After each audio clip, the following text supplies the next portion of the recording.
Hello students, अभी हम chapter number 5 start कर रहे हैं जिसका नाम क्या है, मैग्नेटिज्म। सबसे पहले हम जानते हैं मैग्नेट के बारे में। मैग्नेट क्या होती है? मैग्नेट एक मटेरियल होती है जिसके पास क्या होती है, दो प्रॉपर्टी होती है। एक तो अट्रैक्टिव प्रॉपर्टी होती है, एक डायरेक्टिव प्रॉपर्टी होती है। अट्रैक्टिव प्रॉपर्टी का क्या मतलब है कि ये स्मॉल पीसेस ऑफ आयरन, निकल, कोबाल्ट को क्या करती है, अपनी तरफ अट्रैक्ट करती है, इसलिए अपन बोलते हैं कि इसके पास अट्रैक्टिव प्रॉपर्टी है। और डायरेक्टिव प्रॉपर्टी का मतलब क्या है कि अगर मैं किसी भी मैग्नेट को फ्रीली एयर के अंदर क्या करता हूँ, हैंग करता हूँ, तो वो अपने आप को क्या कर देती है, नॉर्थ साउथ डायरेक्शन में, ज्योग्राफिकली नॉर्थ साउथ डायरेक्शन में अपने आप को अलाइन कर देती है। इसलिए मैं क्या बोल सकता हूँ कि उससे मेरे को डायरेक्शन भी पता चलती है, जिससे कंपास वगैरह बनाया जाता है। तो ये तो बात हुई इसकी। अब कोई मैग्नेट है, मैग्नेट के पास में मैंने किसी सॉफ्ट आयरन बार को रखा, आयरन की बार को मैं रखा, तो मैं क्या देखता हूँ कि सॉफ्ट आयरन बार इसकी तरफ क्या होती है, अट्रैक्ट होती है। इसका मतलब मैग्नेट क्या कर रही है, इसको अपनी तरफ अट्रैक्ट कर रही है। और ये जो अट्रैक्शन की प्रॉपर्टी होती है मैग्नेट की, इसी को अपन क्या बोलते हैं, मैग्नेटाइजेशन। मैग्नेट की जो अट्रैक्शन की प्रॉपर्टी होती है, इसी को अपन क्या बोलते हैं, मैग्नेटिज्म। इसी को अपन क्या बोलते हैं, मैग्नेटिज्म। ठीक है, तो ये आपका क्या हो गया, मैग्नेटिज्म। की मैग्नेटिज्म मतलब क्या होता है, मैग्नेट की जो अट्रैक्शन की प्रॉपर्टी होती है उसको अपन क्या बोलते हैं, मैग्नेटिज्म। नेक्स्ट अपन बात करते हैं आर्टिफिशियल मैग्नेट। आर्टिफिशियल मैग्नेट क्या होता है, वो अब नेचुरली जो मैग्नेट अपने को मिलती है वो क्या होती है, उतनी ज्यादा स्ट्रांग नहीं होती है। तो अपन क्या करते हैं कि आर्टिफिशियली मैग्नेट बनाते हैं, क्योंकि नेचुरली उतनी स्ट्रांग नहीं मिलती। तो आर्टिफिशियली अपन बनाते हैं, जो अपने परमानेंट मैग्नेट की फॉर्म में बात करते हैं, जिसकी फर्स्ट इसके एग्जांपल कौन कौन से होते हैं, जैसे बार मैग्नेट होता है, जो अपन लैब्स वगैरह में देखते हैं, छोटे थे तब देखते थे, तो वो सब किस में आता था, बार मैग्नेट में। कौन कौन सी हो सकती है, रेक्टेंगुलर शेप की हो सकती है और आपकी सिलेंड्रिकल शेप की हो सकती है। सेकंड अपन बात करते हैं मैग्नेटिक नीडल, जो कि स्टेनलेस स्टील की होती है, आपकी स्टील की होती है और काफी मैग्नेटाइज प्रॉपर्टीज में इंक्लूड की जाती है। तो वो मैग्नेटिक नीडल होती है जिससे अपन कंपास वगैरह बनाते हैं। एक और आपकी होती है होर्सशू मैग्नेट, कुछ इस शेप की होती है, एक होर्सशू मैग्नेट। ठीक है, एक होता है नॉर्थ पोल, एक होता है साउथ पोल।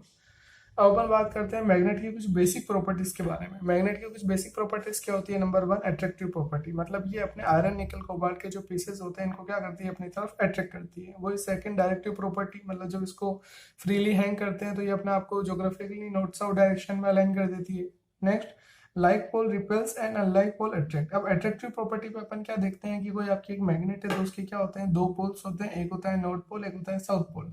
तो लाइक पोल रिपेल, मतलब एक जैसे जो पोल है एक दूसरे को क्या करते हैं, रिपेल। मतलब नॉर्थ नॉर्थ पोल को अगर एक मैग्नेट ये रही और एक दूसरी मैग्नेट ये रही, तो अगर मैं नॉर्थ साउथ पोल को, अपोजिट पोल को पास में लाता हूँ, तो वो क्या करेंगे, अट्रैक्ट। और अगर एक मैग्नेट ये रही नॉर्थ पोल ये साउथ, और ऐसे एक दूसरी मैग्नेट है साउथ ये नॉर्थ, तो अगर लाइक एक जैसे सिमिलर पोल्स पास में आते हैं तो वो एक दूसरे को क्या करते हैं, रिपेल।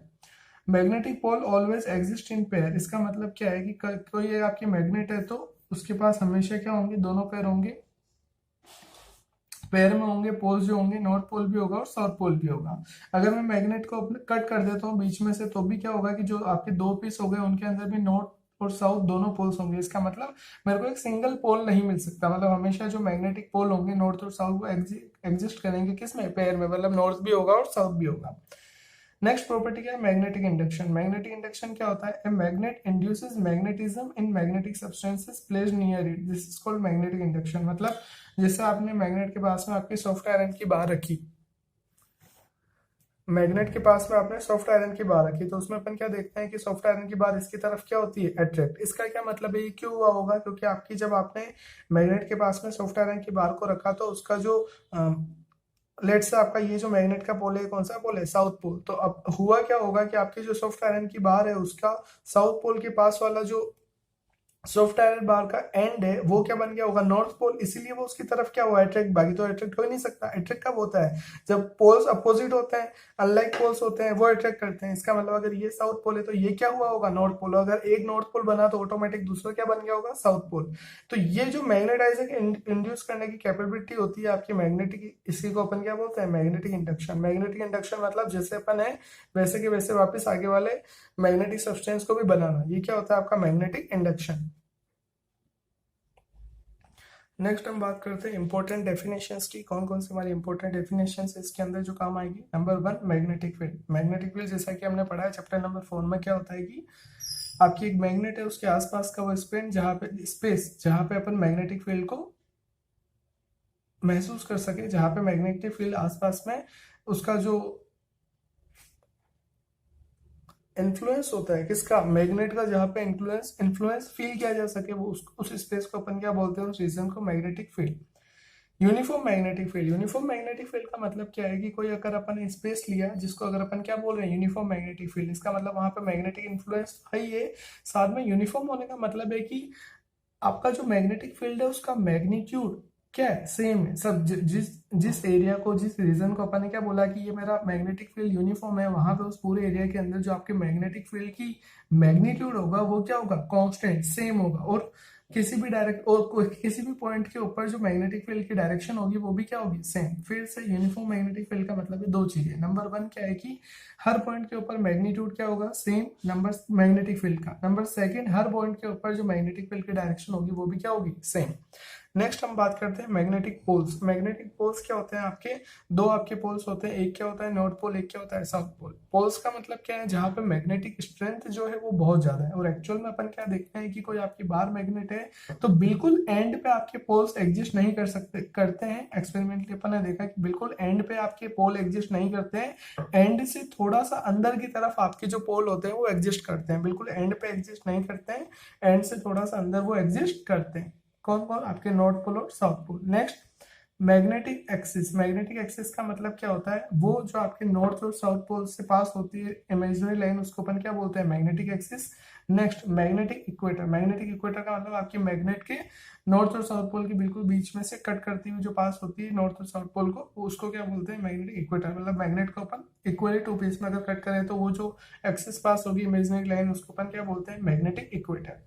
नेक्स्ट क्या आता है, मैग्नेटिक लेंथ। अब मैग्नेटिक लेंथ मतलब मैग्नेट, और मैग्नेट एक्चुअल में कहा आपके नॉर्थ पोल और साउथ पोल थोड़े से अंदर है, तो अपन क्या देखते हैं कि मैग्नेटिक लेंथ भी क्या होती है, नॉर्थ और साउथ पोल के बीच की लेंथ। जबकि जो आपकी ज्योमेट्रिक लेंथ होती है वो क्या होती है, कंप्लीट लेंथ, पूरी लेंथ की जो आपकी पूरी मैग्नेट की लेंथ है वो क्या हो जाएगी, ज्योमेट्रिक लेंथ। जबकि मैग्नेटिक लेंथ क्या होती है, नॉर्थ पोल और साउथ पोल के बीच की लेंथ। और नॉर्थ पोल और साउथ पोल अभी अपन ने बात करी कि बिल्कुल एंड पे ना होके थोड़े से क्या होते हैं, अंदर होते हैं। अब थोड़े से अंदर होते हैं तो मैग्नेटिक लेंथ क्या हो जाती है, कम हो जाती है। किससे कम हो जाती है, ज्योमेट्रिक लेंथ से कम होती है। और एक्सपेरिमेंटली अपने देखा कि जो आपकी मैग्नेटिक लेंथ और ज्योमेट्रिक लेंथ का जो रेशियो होता है वो कितना होता है, 0.84। इसका मतलब ज्योमेट्रिक लेंथ क्या होती है, ज्यादा, और मैग्नेटिक लेंथ क्या होती है, कम। और मैग्नेटिक लेंथ कम होती है, इसका मतलब क्या है कि आपके जो पोल्स होते हैं बिल्कुल एंड पे ना होके थोड़े से क्या होते हैं, अंदर होते हैं। नेक्स्ट अपन बात करते हैं मैग्नेटिक डायपोल और मैग्नेटिक डायपोल मोमेंट। जैसे अपन ने बात करी थी इलेक्ट्रिक डायपोल मोमेंट की, वैसे ही अपन बात कर रहे हैं मैग्नेटिक डायपोल और मैग्नेटिक डायपोल मोमेंट की। तो इलेक्ट्रिसिटी के अंदर अपन ने क्या देखा था कि अपना सिंपलेस्ट स्ट्रक्चर क्या होता है, कोई भी एक सिंगल पॉइंट चार्ज। अब पॉइंट चार्ज कौन सा हो सकता है, पॉजिटिव भी हो सकता है और नेगेटिव भी हो सकता है। लेकिन यहाँ पे अपन देखते हैं कि आपका जो मैग्नेट के अंदर क्या देखते हैं कि सबसे कम क्या होते हैं, आपके जो पोल्स होते हैं वो किसमें होता है, पेयर में होता है। मतलब नॉर्थ पोल है तो साउथ पोल भी है, और साउथ पोल है तो नॉर्थ पोल भी है। मतलब सिंगल अपन को नॉर्थ या साउथ पोल नहीं मिल सकता है। इसका मतलब क्या है कि in magnetism simplest structure that can be exist in the magnetic is the magnetic dipole. मतलब कम से कम दो पोल होंगे, मतलब नॉर्थ पोल भी होगा और साउथ पोल भी होगा। दो इक्वल और अपोजिट जो पेयर होते हैं उसी को अपन क्या बोलते हैं, डायपोल। तो अब इसमें मैग्नेटिज्म में है तो अपन इसको इलेक्ट्रिक डायपोल ना बोल के क्या बोल रहे हैं अपन, मैग्नेटिक डायपोल। ठीक है, क्योंकि ये सिंपलेस्ट स्ट्रक्चर है, क्योंकि सिंगल नॉर्थ पोल और साउथ पोल तो एग्जिस्ट नहीं कर सकता। तो सबसे सिंपलेस्ट स्ट्रक्चर क्या हो सकता है मैग्नेटिज्म में, आपका magnetic dipole, which is describe by magnetic dipole moment. जैसे वहां पे इलेक्ट्रिक डायपोल मोमेंट था, यहाँ पे इसको कैसे डिस्क्राइब करेंगे, मैग्नेटिक डायपोल मोमेंट। क्या डेफिनेशन होती है, जिसको रिप्रेजेंट कैसे करते हैं, एम वेक्टर से। क्या डेफिनेशन होती है इसकी, an arrangement of two equal and opposite magnetic poles separated by a small distance। मतलब वही दो आपके पोल जो है मैग्नेटिक पोल, वो क्या है, कोई डिस्टेंस पे, और उनके बीच में क्या एक डिस्टेंस है जिसको अपन क्या बोल रहे हैं, लेट से 2m। तो वही दो इक्वल और अपोजिट पोल, बीच में डिस्टेंस होती है, वहां पे क्या बोल रहा था, इलेक्ट्रिक डायपोल। वहां पे क्या था, आपके इक्वल और अपोजिट चार्ज, यहाँ पे क्या, इक्वल और अपोजिट पोल, सेम है बिल्कुल। एग्जाम्पल क्या क्या होता है, एक तो बार मैग्नेट जो अपन को पता ही, जो अपन को दिख ही रहा है। एक और एग्जाम्पल क्या होता है इसका, एक करंट कैरिंग लूप। मतलब कोई लूप है जिसके अंदर करंट फ्लो हो रहा है, उसको भी अपन क्या बोल सकते हैं, मैग्नेटिक डायपोल। ये भी अपन समझेंगे क्योंकि उसका बिहेवियर वैसे ही होता है, तो भी अपन समझेंगे। तो ये भी क्या होता है इसका एग्जाम्पल। और करंट कैरिंग लूप का इसी का एग्जाम्पल क्या हो गया, आपका एन एटम। इसका मतलब क्योंकि आपका एटम के अंदर क्या होता है कि जो इलेक्ट्रॉन होते हैं वो पॉजिटिव चार्ज न्यूक्लियस के अराउंड किसमें घूमते हैं, यूनिफॉर्म सर्कुलर मोशन में। और इलेक्ट्रॉन सर्कुलर मोशन में घूम रहा है, इलेक्ट्रॉन मतलब चार्ज, और चार्ज मोशन कर रहा है मतलब करंट, और करंट किस में मोशन कर रहा है, लूप में। इसलिए अपन एक एग्जांपल किसको बोलते हैं, एटम को भी बोलते हैं। ठीक है, नेक्स्ट अपन बात करते हैं मैग्नेटिक डायपोल मोमेंट। अभी अपन ने क्या बात करी कि मैग्नेटिक डायपोल होता है क्या है, तो अपन ने बात कर ली कि आपका डायपोल क्या होता है, दो पोल होते हैं जिनके बीच में क्या होती है, डिस्टेंस होती है। अब अपन बात कर रहे हैं magnetic dipole moment. Magnetic dipole moment वही जैसे वहां पे क्या था, चार्ज इंटू उनके बीच की डिस्टेंस, इलेक्ट्रिक डायपोल, ऐसे यहाँ पे मैग्नेटिक डायपोल क्या होगा, पोल स्ट्रेंथ मतलब है उनके बीच की डिस्टेंस। वेक्टर फॉर्म में ये अपन लिख रहे हैं उसको m वेक्टर इक्वल टू 12। और यहाँ पे जो वहां पे इलेक्ट्रिक डायपोल मोमेंट की डायरेक्शन क्या थी, नेगेटिव टू पॉजिटिव, यहाँ पे भी सेम है, north pole to south pole ना होके क्या होगी, south pole to north pole. तो मैग्नेटिक डायपोल मूवमेंट की आपको डायरेक्शन ध्यान रखनी है, वेक्टर क्वांटिटी और डायरेक्शन क्या होती है, south pole to north pole. और इसकी जो एसआई यूनिट होती है, दो एसआई यूनिट होती है, एक तो एम्पियर मीटर स्क्वायर और एक क्या होती है, जूल पर टेस्ला। ये दोनों भी अपन निकालेंगे, ठीक है। तो ये दोनों आपको इसका एसआई यूनिट ध्यान रखनी है। तो अभी अपन ने बोला कि अपना जो करंट लूप होता है वो किसका एग्जांपल होता है, मैग्नेटिक डायपोल का। अब मैंने कहा था अभी अपन समझेंगे, तो अभी अपन उसको क्या करें, समझ रहे हैं कि अपन करंट लूप को कैसे एक मैग्नेटिक डायपोल बोल सकते हैं। तो अपन क्या देखते हैं कि मैग्नेटिक फील्ड प्रोड्यूस एट ए, अब इसको कैसे समझ सकते हैं, उसके लिए अपन दो इक्वेशन को कंपेयर कर रहे हैं। पहली इक्वेशन कौन सी है आपकी, कि magnetic field produce at a large distance r from the centre of a circular loop. मतलब आपका जो सर्कुलर रिंग होती है उसकी एक्सिस के ऊपर कोई एक डिस्टेंट पॉइंट है आर डिस्टेंस पे, उसके सेंटर से एक पॉइंट है पी। वहां पे जो मैग्नेटिक फील्ड का फॉर्मूला होता है वो क्या होता है आपका, mu naught I a square upon 2 r cube. Mu naught क्या है, परमेबिलिटी कांस्टेंट, आई क्या है करंट, ए स्क्वायर क्या है उसकी सेंटर से जो रेडियस है वो कितनी है ए, और 2 कांस्टेंट आर क्या है आपका, उसके सेंटर से जिस डिस्टेंस पे अपन बात कर रहे हैं वो डिस्टेंस कितनी है आपकी आर, और ए क्या है उसकी रेडियस लूप की, ठीक है। इसको अपन कैसे लिख सकते हैं, इसको अपन लिख सकते हैं mu upon 4 pi multiply by 2 I A upon R cube. A क्या है आपका एरिया, एरिया कितना होता है पाई आर स्क्वायर, ठीक है। तो अगर मैं क्या करता हूँ यहाँ पे कि ऊपर नीचे दोनों किससे मल्टीप्लाई करता हूँ, 2 पाई से। ऊपर नीचे अगर दोनों न्यूमरेटर और डिनोमिनेटर में 2 पाई से अगर मल्टीप्लाई करूँ तो इसी इक्वेशन को इस फॉर्म में लिख सकते हैं। तो ये अगर इसको मैं नाम दे रहा हूँ इक्वेशन नंबर 1। नेक्स्ट मैं बात कर रहा हूँ electric field of an electric dipole eight N axial point lying far away from its given by.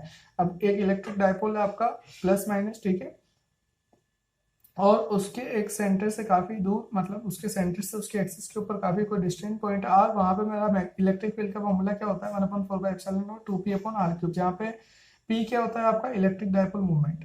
तो ये दो आपकी इक्वेशन है, एक तो लूप के लिए और एक किसके लिए, आपके इलेक्ट्रिक डायपोल के लिए। इन दोनों इक्वेशन को जब अपन कंपेयर करते हैं तो क्या देखते हैं, यहाँ पे क्या है 1/4 कांस्टेंट है, यहाँ पे क्या है म्यू नॉट अपॉन 4 कांस्टेंट है, ठीक है। यहाँ पे दोनों के अंदर अपन क्या देखते हैं कि आर इनवर्सली आर क्यूब क्या है, इनवर्सली प्रोपोर्शनल है दोनों के अंदर। ऊपर दोनों के अंदर क्या आ रहा है 2 आ रहा है, मतलब ये दोनों इक्वेशन जो है लगभग लगभग अपन को क्या दिख रही है, बिल्कुल सिमिलर दिख रही है, डायरेक्शन भी दोनों क्या जाती है, सेम जाती है। तो इसका मतलब अपन क्या समझ सकते हैं कि इन दोनों इक्वेशन को जो अपन कंपेयर करते हैं तो ये दोनों एक जैसी दिखती है। इनका मतलब इनका जो बिहेवियर है वो भी क्या है, सेम है। इसका मतलब इससे अपन कंक्लूजन क्या निकालते हैं कि this suggest that a circular loop behaves as a magnetic dipole of magnetic moment. अब वहां पे क्या है, यहाँ पे क्या है पी और यहाँ पे क्या आई है, इसका मतलब अपन यहाँ पे जो मैग्नेटिक मूवमेंट होता है उसको रिप्रेजेंट कैसे करते हैं, एम से। वहां पे क्या है पी, पी क्या है मूवमेंट, वहां पे क्या इलेक्ट्रिक मूवमेंट, डायपोल मूवमेंट, और यहाँ पे अब इलेक्ट्रिक तो है नहीं, मैग्नेटिज्म बात हो रही है, तो अपन क्या बोल दिया मैग्नेटिक डायपोल मूवमेंट, किससे रिप्रेजेंट करते हैं, एम से। तो यहाँ पे क्या है पी और यहाँ पे क्या आई है, तो इसलिए अपन क्या लिख रहे हैं उसको, मैग्नेटिक डायपोल मूवमेंट किसके किसके इक्वल हो गया आपका, आई ए के इक्वल हो गया। वेक्टर फॉर्म में कैसे लिख सकते हैं, आई ए vector, I A N cap, N cap क्या बता रहे हैं, डायरेक्शन बता रहे हैं, ठीक है, परपेंडिकुलर ऑफ द एरिया, जो एरिया के परपेंडिकुलर डायरेक्शन होती है वही एरिया वेक्टर हो गया कुल मिला के। और अब इसकी डायरेक्शन कैसे निकालेंगे, आपकी डायपोल मूवमेंट की तो जो डायरेक्शन होती है वो कैसे निकलती है, राइट हैंड थंब रूल से, which is normal to the plane of the loop. अब लूप का मतलब क्या है कि लेट्स से आपका कोई लूप है, ये आपका लूप है, ठीक है, ये आपका लूप है। अब लूप के अंदर अब मेरे को क्या निकालनी है, कि डायरेक्शन निकालनी है, किसकी डायरेक्शन निकालनी है मेरे को, डायपोल मूवमेंट की डायरेक्शन निकालनी है। तो कैसे डायरेक्शन निकालेंगे, लेट्स से आपका अगर करंट ऐसे फ्लो हो रहा है, ऐसे फ्लो हो रहा है, इसका मतलब क्या है क्लॉकवाइज। अब क्लॉकवाइज फ्लो हो रहा है, इसका मतलब कैसे निकालूंगा, राइट हैंड मैंने लिया, राइट हैंड ये मेरा थंब है, दोनों परपेंडिकुलर रख ली, इसको थंब राइट हैंड के फिंगर्स को कैसे कर्ल करना है मेरे को, करंट की डायरेक्शन में। तो ये फिंगर है, ये मैं कर्ल कर रहा हूँ उसको करंट की डायरेक्शन में। तो जो मेरा थंब है वो कहाँ पॉइंट कर रहा है, डाउनवर्ड, डाउनवर्ड पॉइंट कर रहा है, तो वो डायरेक्शन किसकी हो जाएगी, नॉर्थ की। और अगर ये जो रेड पेन से बना हुआ है, अगर मैं इसको अगर करता हूँ तो मैं क्या देखता हूँ, करंट किस फ्लो हो रहा है आपका, anti clockwise, anti clockwise current flow हो रहा है। तो ये मैंने रखा और इसको मैं क्या कर रहा हूँ, अपनी फिंगर को कर्ल कर रहा हूँ, किसकी डायरेक्शन में, करंट की डायरेक्शन में। देख लो फिगर में, करंट की डायरेक्शन में अगर मैं फिंगर को कर्ल करूँ तो थंब क्या बता रहा है, अपवर्ड, और थंब अपवर्ड बता रहा है, तो अपवर्ड डायरेक्शन जो होगी, जिधर भी थंब पॉइंट करेगा वो डायरेक्शन किसकी हो जाएगी, नॉर्थ की। तो ऑटोमेटिक दूसरी डायरेक्शन किसकी हो जाएगी, साउथ की। तो ऐसे अपन क्या निकालते हैं, आपके मैग्नेटिक मूवमेंट की डायरेक्शन। अब ये तो एक लूप के लिए था, फॉर एग्जांपल आपके एन टर्न्स हो तो आपका मैग्नेटिक मूवमेंट कितना हो जाएगा, एन आई ए। इसलिए अपन जब आप टॉर्क की इक्वेशन करते हैं गैल्वेनोमीटर से पहले, उसके अंदर अपन एन आई ए क्या लिखते हैं, मैग्नेटिक मूवमेंट, अगर आपको याद हो तो। ठीक है। और NI क्या है आपका, एम्पियर के टर्न्स ऑफ लूप, ठीक है। नेक्स्ट हमारा टॉपिक है magnetic dipole movement of a revolving electron. मतलब कोई इलेक्ट्रॉन रिवॉल्व कर रहा है, लेट्स से अपन एक एटम की बात कर रहे हैं, हाइड्रोजन एटम की बात कर रहे हैं, तो जो इलेक्ट्रॉन क्या करता है, रिवॉल्व कर रहा है उसके अराउंड, तो उसका अपन क्या निकालना चाहते हैं, मैग्नेटिक डाइपोल मूवमेंट निकालना चाहते हैं। फिर से एक इलेक्ट्रॉन जो कि एक ऑर्बिट के अंदर मोशन कर रहा है, उसका अपन क्या निकालना चाहते हैं, कंप्लीट मैग्नेटिक डाइपोल मूवमेंट की टोटल उसका मैग्नेटिक डाइपोल मूवमेंट कितना होगा, ठीक है। तो अब सबसे पहले अपन बात करते हैं according to Bohr's model of hydrogen like atoms. ये अपन पढ़ेंगे जब अपना एटम्स वाला चैप्टर आएगा, उसमें अपन डिटेल में पढ़ेंगे। अभी अपन बिल्कुल इसको ब्रीफली देख रहे हैं, उसका बस मैग्नेटिक डाइपोल मूवमेंट अभी अपन निकाल रहे हैं कि according to Bohr's model of hydrogen like atoms the uniform motion of electron is equivalent to the current loop. वही ऑब्वियसली बात है, और आपका इलेक्ट्रॉन किसमें घूम रहा है, सर्कुलर लूप में घूम रहा है। इलेक्ट्रॉन घूम रहा है मतलब चार्ज, और चार्ज के मोशन को क्या बोलते हैं, करंट। इसका मतलब इलेक्ट्रॉन के मोशन को अपन ट्रीट कर सकते हैं। कैसे ट्रीट कर सकते हैं, एज ए करंट रूप ट्रीट कर सकते हैं। और लेट्स से जिसका मैग्नेटिक डाइपोल मूवमेंट कितना आई है, क्योंकि अपन ने अभी बात करी कि मैग्नेटिक डाइपोल मूवमेंट का फॉर्मूला क्या होता है, आई है। तो अपन ने बात करी कि जो आपका इलेक्ट्रॉन है उसका मैग्नेटिक डाइपोल मूवमेंट अपन कितना कंसीडर कर रहे हैं, आई है, जो कि क्या होता है आपका फॉर्मूला। नेक्स्ट कंसीडर, अब डेरिवेशन अब आपकी स्टार्ट हो रही है। Consider an electron revolving anti-clockwise around a nucleus in an orbit of radius r with a speed v and time period t। मतलब आपका कोई इलेक्ट्रॉन है जो कैसे घूम रहा है, एंटी क्लॉकवाइज। अब इलेक्ट्रॉन अगर एंटी क्लॉकवाइज घूम रहा है तो इलेक्ट्रॉन की डायरेक्शन के अपोजिट किसकी डायरेक्शन होती है, करंट की। इसका मतलब जो करंट की डायरेक्शन होगी वो क्या हो जाएगी आपकी, क्लॉकवाइज, ठीक है। तो ये तो बात हो गई इसकी इलेक्ट्रॉन की और करंट की डायरेक्शन की, ठीक है। अभी आपका मोशन हो रहा है एंटी क्लॉकवाइज, तो इलेक्ट्रॉन किसी पॉइंट के ऊपर मैं टेंजेंट बनाता हूँ तो वो डायरेक्शन किसकी हो जाती है, वेलोसिटी की। और ये जो है आपकी, ये क्या है आपकी रेडियस, ये कितनी है आपकी, इलेक्ट्रॉन जिस ऑर्बिट में घूम रहा है उसके रेडियस न्यूक्लियस से सेंटर से कितनी है आपकी, आर, ठीक है। तो अब अपन बात करते हैं कि आपका जो करंट होता है, करंट क्या होता है, टाइम, आपका चार्ज अपॉन टाइम। चार्ज कितना है आपका, इलेक्ट्रॉन की बात हो रही है, इलेक्ट्रॉन का चार्ज कितना होता है, ई, और टाइम पीरियड कितना होगा आपका, सर्कमफेरेंस में घूम रहा है तो कितना हो जाएगा, 2πr अपॉन वी। 2πr उसका क्या हो जाएगा, डिस्टेंस डिवाइड बाय उसकी वेलोसिटी, इलेक्ट्रॉन की जो भी वेलोसिटी स्पीड जो भी है, ठीक है। तो इसलिए आपका क्या हो जाएगा, electron upon charge upon time period, charge E, और टाइम पीरियड कितना हो जाएगा, 2πr डिस्टेंस अपॉन स्पीड। तो ये कितना हो गया, 2πr अपॉन वी। वी ऊपर चला जाएगा तो फाइनल आपके करंट का फॉर्मूला कितना हो जाएगा, ev अपॉन 2πr। अब area of the current loop, area of the current loop कितना होता है आपका, एरिया कितना होगा, लेट्स से इसकी जो रेडियस है वो कितनी आ रखी है, अपन ने बात करी, तो आपका एरिया कितना हो जाएगा, πr square. Therefore the orbital magnetic movement of electron is, अब ऑर्बिटल मैग्नेटिक मूवमेंट को यहाँ पे मैं किसे रिप्रेजेंट कर रहा हूँ, म्यू एल से, ठीक है। ऑर्बिटल मैग्नेटिक मूवमेंट को मैं यहाँ पे किसे रिप्रेजेंट कर रहे हैं, म्यू एल से। कितना होता है ऑर्बिटल मैग्नेटिक मूवमेंट, अभी अपन ने बात करी, आई ए, आई कितना है आपका, ev अपॉन 2πr, और एरिया कितना है, πr स्क्वायर। तो पाई से पाई कट हो गया, एक आर से एक आर कट हो गया, तो बचा कितना, ev r अपॉन 2। ये अपने किसकी इक्वेशन आ गई आपकी, ऑर्बिटल मैग्नेटिक मूवमेंट की, कितनी आ गई, ev r अपॉन 2। तो ये ऑर्बिटल मैग्नेटिक मूवमेंट आया। राइट हैंड थंब रूल से अपन क्या कर सकते हैं, डायरेक्शन निकाल सकते हैं मैग्नेटिक डाइपोल मूवमेंट की, जो कि क्या आती है, परपेंडिकुलर। ऑब्वियसली बात है ये प्लेन है तो उसकी क्या आएगी, perpendicular to the plane orbit and downward direction. Direction जो होगी वो क्या होगी, डाउनवर्ड डायरेक्शन होगी, ठीक है। क्योंकि आपका क्या जा रहा है, ये क्लॉकवाइज के अंदर मोशन कर रहा है। अब क्लॉकवाइज के अंदर मोशन कर रहा है तो क्लॉकवाइज जो मोशन होगा उसके अंदर क्या देख सकते हैं कि जो डायरेक्शन होगी नॉर्थ पोल की होगी डाउनवर्ड, इसलिए अपन ने बोल दिया कि डायरेक्शन क्या होगी, डाउनवर्ड। अब अपन बात करते हैं कि आपका एंगुलर मोमेंटम होगा। ऑब्वियसली बात है, आपका एक ऑब्जेक्ट क्या कर रहा है, इलेक्ट्रॉन जो ऑब्जेक्ट ही है क्या कर रहा है, ये मोशन कर रहा है, टीनी पार्टिकल क्या कर रहा है, मोशन कर रहा है अराउंड द सर्कुलर मोशन। अब लीनियर मोशन होता है तो क्या होता है, linear momentum m into v. अब यहाँ पे क्या एंगुलर मोमेंटम, तो अपन बात करें एंगुलर मोमेंटम की, कि आपका जो इलेक्ट्रॉन होगा उसके पास में क्या होगा, कि एंगुलर मोमेंटम भी होगा। तो एंगुलर मोमेंटम क्या होगा आपका, क्या होता है, linear momentum m v multiply by आपका क्या होता है, परपेंडिकुलर डिस्टेंस कितनी है यहाँ पे, आर। तो एम किसका, मास ऑफ इलेक्ट्रॉन, तो एम ई, वी क्या है उसकी स्पीड, और आर क्या है उसकी रेडियस। तो ये इक्वेशन हो गई किसकी, एंगुलर मोमेंटम की, जिसको मैं नाम दे रहा हूँ इक्वेशन नंबर 2।